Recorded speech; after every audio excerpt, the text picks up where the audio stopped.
Итак, стоимость камина в загородном доме. Топка Альфа 1000, двухсторонняя, то есть здесь угловое стекло. Мощность заявленная 15 киловатт, стоит она 180 тысяч рублей. Дальше система дымоходов, которая идет от топки сквозь крышу с верхними колпаками, 130 тысяч рублей. Дальше мы сделали короб, это уже он готов. Сначала суперлист, который огнеупорный, потом сделали раму из профиля 40 на 40, обшили все ГВЛом и сделали вентиляционные продухи. Это все в районе еще 150 тысяч рублей. Плюс финишная отделка керамогранитом 60 на метр 20 с затиркой эпоксидной.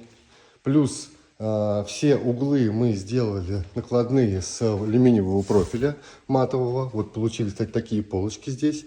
Место для подключения телевизора и всех приборов, которые должны быть здесь. С этой стороны тоже. Плюс вентиляционные решетки, которые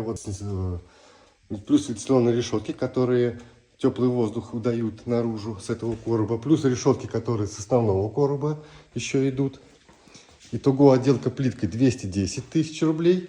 И весь камин на круг вышел порядка 750 тысяч рублей. То есть сама топка заняла 25% от стоимости самого камина.